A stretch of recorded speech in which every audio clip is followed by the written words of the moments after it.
रुको, अगर हिले तो मर जाओगे, एक आदमी ने चिल्लाते हुए कहा।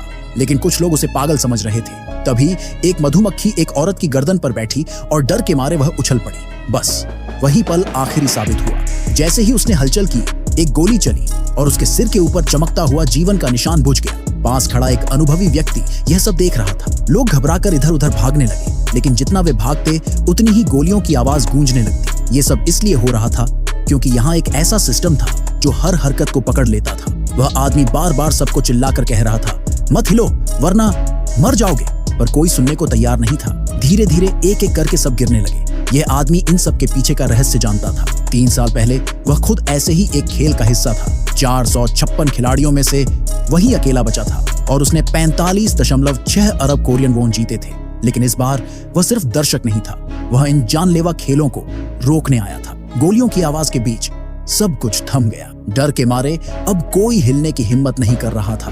तभी एक विशाल गुड़िया की आवाज आई, रुको।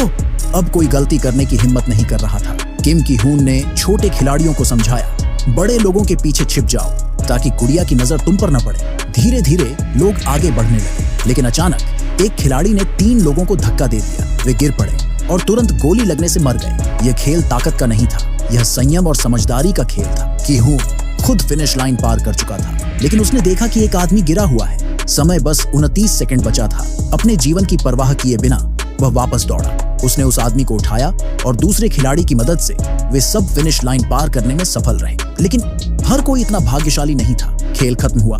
456 खिलाड़ियों में से अब सिर्फ 365 बचे थे। 91 लोगों की जान जा चुकी थी। तभी एक और रहस्य खुला। खेल के नियमों में एक तीसरा नियम था। अगर आधे से ज्यादा खिलाड़ी सहमत हों तो खेल रोका जा सकता है। लेकिन इससे पहले कि कोई निर्णय होता, एक तिजोरी से पैसे बरसने लगे। 9.1 बिलियन कोरियन वॉन। अगर वे खेल छोड़ देते तो यह पैसा सभी खिलाड़ियों में बांट दिया जाता। लेकिन अगर कोई जीतता तो पूरा 45.6 बिलियन वॉन उसका हो सकता था। पैसे की चमक ने कई खिलाड़ियों की आंखों में लालच जगा दिया। की हून ने सबको समझाने की कोशिश की, मैंने यह खेल पहले खेला है, मैं अकेला बचा था, बाकी सब मर गए। लेकिन उसकी बातों ने लोगों को डराने की बजाय लालची बना दिया। उन्होंने सोचा, अगर हमारे साथ की हून है तो हमें जीतने का मौका मिलेगा। तभी एक व्यक्ति ने निर्णायक वोट दिया खेल जारी रखने के लिए। सबने सोचा कि वह व्यक्ति एक सामान्य खिलाड़ी है, लेकिन नहीं, वह इस पूरे खेल का मास्टरमाइंड निकला। अब खिलाड़ियों को शक्कर से बने आकार काटने का टास्क मिला। त्रिकोण सबसे आसान था और छाता सबसे कठिन। की हून ने त्रिकोण चुना, लेकिन जब उसने अपना डिब्बा खोला तो उसका दिल थम गया। डिब्बे में त्रिकोण नहीं था, अंदर एक अजीब सा त्रिकोण था।